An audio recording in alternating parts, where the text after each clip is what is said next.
Mockingbird by Eminem. So भाइयों, आजकल इस गाने का इंडिया में बहुत ट्रेंड चल रहा है। चाहे जनता को घंटा कुछ ना पता हो कि इस गाने में क्या चल रहा है, लेकिन आपको यह गाना फिर भी रील्स और यूट्यूब शॉर्ट्स में देखने को मिल जाएगा। और आज हम दुनिया से उल्टा चलेंगे, मतलब कि आज हम जानेंगे कि इस गाने में एमिनेम ने क्या बोला है, किसको बोला है, सब कुछ। अच्छा। सो एमिनेम का ये ट्रैक बहुत ज्यादा पर्सनल जाता है, मतलब कि एम ने इस गाने में बहुत ज्यादा घरेलू बातें की हैं, जैसे कि अपनी वाइफ के बारे में, अपने बच्चों के बारे में, उनके साथ अपने रिलेशन के बारे में। सो ब्रेकडाउन शुरू करने से पहले मैं आपको कुछ कैरेक्टर्स के नाम बता देता हूं जिसके बारे में एम ने यहां पर बात की है। सबसे पहले आती है किम स्कॉट, जो कि एम की एक्स वाइफ थी। हेली, अलियाना एंड स्टीव, ये 3 लड़कियां थी एमिनेम की, जिसमें हेली हुई थी किम के साथ और बाकी 2 लड़कियों को एम ने अडॉप्ट किया था। और हमारे यहाँ अगर 2 लड़कियां हो जाएं तो लोग टोटकों पर उतर आते हैं। लड़का नहीं हो रहा बाबा जी, ये लीजिए बहन जी लड़का कराने की रेसिपी, इसमें बस थोड़ा सा गुड़ और गाय का घूम। सो चलो गली की औरतों की तरह दूसरों के घरों की चुगलियां करना बंद करते हैं और ब्रेकडाउन शुरू करते हैं। सो हाँ जी, क्या चल रहा है अभी and welcome to the brand new episode of hip hop के ब्रेकडाउन। सो ज्यादा शानेगिरी ना करते हुए चलिए चलते हैं। सबसे पहले गाने की इंट्रो आती है, ये I know sometimes things may not always make sense to you right now. M अपनी लड़कियों को कह रहे हैं कि मुझे पता है कि कभी कभी तुम्हें मेरी बातें बिल्कुल समझ नहीं आती। और ये सिर्फ एम ने इसलिए कहा था क्योंकि जब एम ने ये गाना लिखा था तब उनकी लड़कियां बहुत छोटी थी और छोटों को बड़ों की बातें कहां समझ आती हैं। What daddy always tell you, strengthen up little soldier, Stephen up that upper lip. M अपनी लड़कियों को हमेशा लिटिल सोल्जर कहकर पुकारते थे, इन द सेंस कि वो डरने के बजाय हर सिचुएशन से लड़ना सीखे। What you crying about, you got me. So M अपनी लड़कियों को कह रहे हैं कि तुम डर क्यों रही हो, मैं हूं ना। देख लो इधर तो एक बार मैं हूं ना। Heli, I know you miss your mom and I know you miss your dad when I'm gone. So अगर आपको नहीं पता तो एम की किम के साथ 2 बार शादी हुई है और 2 ही बार डिवोर्स भी हुआ है। मतलब कि पहले शादी फिर डिवोर्स, फिर शादी फिर डिवोर्स। साले मजाक बना के रखते हो। और ये सब देखकर उन बच्चियों पर क्या बीत रही होगी ये आप समझ सकते हो। और हाँ, एम ने यहाँ पर हेली की बात की है जो कि उनकी one and only biological daughter है। सो यही बोला है हेली को एम ने कि मुझे पता है कि कभी तुम मुझे मिस करती हो और कभी अपनी माँ को मिस करती हो। इनफैक्ट जब किम और एम साथ में भी थे तो भी एम ज्यादातर बाहर ही रहते थे क्योंकि उस वक्त वो एकदम हिट चल रहे थे इंडस्ट्री में और ज्यादातर वो टूर्स पर ही रहते थे। But I am trying to give you the life that I never had. Simple line है इसमें, एम ने हेली को ये कहा है कि मैं तुम्हें वैसी जिंदगी देने की कोशिश कर रहा हूं जैसे मुझे नहीं मिली थी। और एम सिर्फ हेली को नहीं कह रहे बल्कि उनकी 2 अडॉप्टेड लड़कियों को भी कह रहे हैं यही चीज। I can see your sad even when you smile, even when you laugh, I can see it in your eyes, deep inside you वांना cry. मैं देख सकता हूं कि तुम दुखी हो, फिर चाहे तुम स्माइल करो या फिर तुम हंसो, लेकिन मैं तुम्हारी आंखों में साफ साफ देख सकता हूं कि तुम रोना चाहती हो। ये बोला है एम ने हेली को। Cause you're scared I ain't there daddy with you in your prayers, no more crying, wipe them tears, daddy is here, no more nightmares। तुम डर चुकी हो क्योंकि मैं यहाँ पर नहीं था, तुम्हें बुरे बुरे सपने आते थे, लेकिन अब अपनी आंखों से आंसू पूंछ लो क्योंकि मैं वापस आ चुका हूं। We gon' pull together through it, we gon' do it, Lenny uncle's crazy and he, yeah but he loves you girl and you better know it। So M की 2 अडॉप्टेड लड़कियां थी, अलियाना एंड विटनी, जिसमें अलियाना जो कि M की ex wife किम Scott की बहन की लड़की थी और विटनी का जन्म तब हुआ था जब एम की एक्स वाइफ किम ने किसी और के साथ शादी की थी। और एम ने यहाँ पर अलियाना को कहा है कि मुझे पता है कि तुम्हें कभी कभी अजीब ही लगता होगा, लेकिन मैं तुमसे बहुत प्यार करता हूं और ये तुम जानती हो। We're all we got in this world when it spins, when it swirls, when it wills, when it twirls, two little beautiful girls। मतलब कि हम एक ऐसी दुनिया में फंस चुके हैं जो कि हर समय घूमती रहती है, मतलब कि उसमें कुछ ना कुछ चलता रहता है। और इसी के साथ एम ने अपनी दोनों डॉटर्स को अपनी ब्यूटीफुल गर्ल्स बताया है। और इस लाइन में एम ने कुछ वर्ड्स यूज किए हैं जैसे कि स्पिन्स, स्विर्ल्स, विर्ल्स और ट्विल्स। और इन सब का मतलब सेम ही होता है जो कि है एक राउंड मोशन में तेज तेज घूमना। Looking puzzled in a daze, I know it's confusing you, daddy is always on the move, mama's always on the news। So M यहाँ पर हेली को कह रहे हैं कि मुझे पता है कि तुम्हें कुछ समझ नहीं आ रहा है क्योंकि कभी कभी मैं तुम्हारे पास नहीं होता और कभी कभी तुम अपनी माँ को न्यूज चैनल पर देखती हो। सो एम ने रोलिंग स्टोन के एक इंटरव्यू में बताया था कि कैसे किम जेल्स के चक्कर काट रही है और सारा इल्जाम हेली पर लगा रही है कि इसी की वजह से सब कुछ हो रहा है, जो भी हो रहा है उसकी वजह ये है। बल्कि एज अ मॉम उसको ऐसा नहीं कहना चाहिए? उसका कहना चाहिए कि सब कुछ ठीक हो जाएगा, तुम टेंशन मत लो और मैं भी जल्दी वापस आ जाऊंगी। I trying to keep you sheltered from it but somehow it seems the harder I try to do that I more it backfires on me. M अपनी लड़कियों को इन सब चीजों से दूर रखना चाहते हैं, लेकिन जितना वो उनको दूर रखने की कोशिश करते हैं उतनी ही वो चीजें और भी ज्यादा हाईलाइट होती हैं। All the things growing up as daddy that he had to C, daddy don't want you to C but you see just as much as he did, we did not plan it to be this way your mother and me. मैंने अपने बचपन में जो भी चीजें देखी हैं, मैं नहीं चाहता कि तुम भी वही चीजें देखो, लेकिन मुझे लगता है कि तुम भी वही चीजें देख रही हो। मैंने कभी नहीं सोचा था कि तुम्हारी माँ और मेरे बीच ये सब कुछ होगा। सो कॉन्टेक्स्ट के लिए मैं आपको बता दूं कि 2001 से लेकर 2006 तक किम के साथ एम का डिवोर्स चला, लेकिन 2006 में इन्होंने फिर से शादी कर ली, और लेकिन ये गाना 2004 में आया था, इसलिए एम ये सब बातें बोल रहे हैं। But things have been good so much bad between us, I don't see us ever being together ever again like we used to be when we was teenager. So अगर आपको नहीं पता तो एम और किम का रिश्ता बहुत पुराना है, लेकिन सवाल ये है कि ये रिश्ता क्या कहलाता है। सो एम एंड किम ये दोनों अपनी टीनेज से ही साथ में बकचोदियां करते आ रहे हैं। एम ने इस लाइन में ये बोला है कि हम दोनों के रिलेशन बहुत खराब हो चुके हैं और हम वैसे नहीं रह सकते जैसे हम टीनेज में रहा करते थे। नहीं, but then of course everything always happens for a reason. मतलब कि ठीक है, दुनिया में जो भी होता है वो किसी ना किसी कारण के लिए होता है। I guess it was never mean to be but it's just something we have to know control over and that's what destiny is. ऐसा नहीं होना चाहिए था, लेकिन कुछ चीजें हमारे कंट्रोल में नहीं होती, जो किस्मत में लिखा है वो तो हो ही जाना है। But no more worries, rest your head and go to sleep, may be one day well wake up and that's all just be a dream. लेकिन मुझे परवाह नहीं है, तुम जाओ और सो जाओ और आराम करो। हो सकता है कि कोई ऐसा दिन आए जब हम दोनों को ही होश आए और रियलाइज हो कि ये तो बस एक सपना था। इन द सेंस कि किम और एम के बीच में जो रिलेशन है वो ठीक हो जाए और उनके बीच में जो एक दूसरे के लिए फीलिंग है वो भी फिर से उजागर हो जाए। सो अब आता है इस गाने का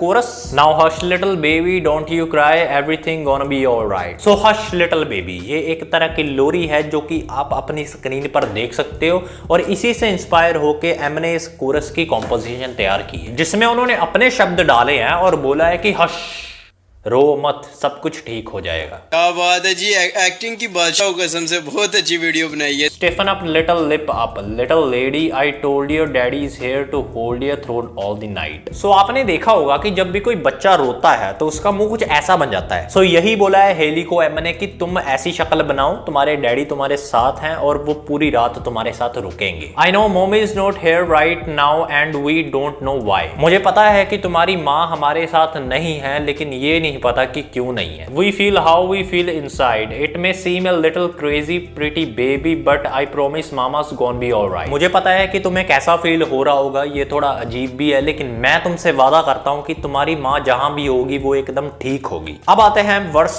दूसरे पर। Hey, it's funny, I remember back 1 year when daddy had no money. So मैं आपको बता दूं कि एम की डॉटर हेली का बर्थडे 25 दिसंबर को आता है, यानी कि क्रिसमस वाले दिन। सो हुआ ये था कि हेली का बर्थडे था और एम एक जगह पर काम किया करते थे एज अ कुक, लेकिन उसी दिन यानी कि 25 दिसंबर को एम को उस काम से निकाल दिया जाता है और तब एम के पास सिर्फ $40 थे। और इस लाइन में एम ने ये बोला है कि अब मुझे हंसी आती है ये सोचकर कि उस वक्त मेरे पास पैसे नहीं हुआ करते थे कि मैं तुम्हें एक अच्छा सा गिफ्ट ला कर दे सकूं। Mommy wrapped the Christmas presents up and stuck M under the tree and said some of M where from me cause daddy could not bye M. यहाँ पर एम हेली को कह रहे हैं कि कैसे हेली की माँ ने क्रिसमस गिफ्ट्स पैक करके रखे थे और वो अकड़ दिखा रही थी कि मतलब ये गिफ्ट मेरे हैं और तुम्हारे पास इतने पैसे नहीं है कि तुम ये ले सको। I never forget that Christmas, I set up the whole night crying cause daddy felt like a bomb. M उस क्रिसमस को कभी नहीं भूल सकते, वो उस दिन पूरी रात रोए थे ये सोच सोच कर कि वो एक बेरोजगार है। See, daddy had a job but his job was to keep the food on the table for you and your mom. Heli तुम्हारे डैड के पास काम है, लेकिन उनका काम सिर्फ इतना ही है कि वो तुम्हें और तुम्हारी माँ को खाना लाकर दे सके। And at the time every house that we lived in either kept getting broken into and robbed or shot up on the block. So Em कह रहे हैं कि उस टाइम वो जिस भी घर में शिफ्ट हो रहे थे वहां पर कुछ ना कुछ उनके साथ अजीब ही होता जा रहा था। फॉर एग्जाम्पल एम के घर में कई बार चोरी हुई थी और उनके घर में एक बार तो गोली भी चल चुकी है। And your mom was saving money for you in a jar trying to start A piggy bank for you so you could go to college almost had $1,000 till someone broke it and stole it। सो यहाँ पर M ने heli को कहा है कि तुम्हारी माँ तुम्हारे लिए पैसे जमा करा करती थी एक पिगी बैंक में ताकि तुम स्कूल जा सको,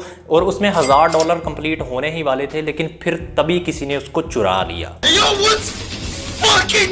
And I know it hurt so bad it broke your mama's heart and it seemed like everything was just starting to fall apart। और मुझे पता है कि इससे तुम्हारी माँ का दिल कितना दुखा था और ऐसा लग रहा था कि सब कुछ धीरे धीरे बिखर रहा है। Mom and Dad was arguing a lot, so Mama moved back to the Chambers in a flat 1-bedroom apartment and Dad moved back to the other side of 8 Mile on Novara। So M ने यहाँ पर basically ये कहा है कि मैं और तुम्हारी माँ आपस में बहुत झगड़े किया करते थे, इसीलिए वो अपने घर पे चली गई और मैं वापस अपने घर पे। अब यहाँ पर कुछ जगहों के नाम दिए गए हैं जैसे कि चेम्बलर्स जिसमें मेरे ख्याल से किम रहती होगी, और 8 माइल रोड तो आपको पता ही है जो कि डिट्रॉइट में है। And that's when daddy went to California with his CD and met doctor Dre. इसी बीच एमिनेम कैलिफोर्निया चले गए थे क्योंकि डॉक्टर ड्रे को उनका एक गाना बहुत पसंद आ गया था और ड्रे ने उसी वक्त एम को अपने लेबल आफ्टरमैथ में साइन भी कर लिया। And flu you and mama out to C me but daddy has to work, you and mama had to leave me, then you started seeing daddy on the TV. So M says कि मुझे जाना ही पड़ेगा तुम्हें छोड़कर क्योंकि मुझे बहुत काम करना है और अगर मैं काम करूंगा तो तुम मुझे टीवी पर देख पाओगे। And mama didn't like it and you and Lainie were too young to understand it. मतलब कि तुम्हारी माँ को ये सब अच्छा नहीं लगेगा और तुम्हें और अलियाना को तो पता भी नहीं चलेगा कि ये सब हो क्यों रहा है, मतलब कि मैं टीवी पर आ क्यों रहा हूँ। पापा was a rolling stone, mama developed a habit. यहाँ पर एम हेली को कह रहे हैं कि तुम्हारे डैड एक रोलिंग स्टोन बन गए हैं और तुम्हारी माँ ने एक ड्रग्स की गंदी आदत डाल ली है। भाई रोलिंग स्टोन हम एक ऐसे बंदे को बोल सकते हैं जो कि एक कंट्री से दूसरी कंट्री में कॉन्स्टेंटली गेड़े मार रहा हो, मतलब कि टूर कर रहा हो। और जैसा कि मैंने आपको पहले भी बताया कि एम इस टाइम पर बहुत ज्यादा टूर कर रहे थे, तो शायद एम ने ये लाइन इसीलिए लिखी है। प्लस रोलिंग स्टोन एक मैगजीन का नाम भी है जिस पर उस वक्त एम फीचर भी हुए थे, तो शायद ये लाइन यहाँ पर भी रेफरेंस देती है। शाबाश बेटा। And it all happened too fast for either one of us grab it, I am just sorry you were there and had to witness it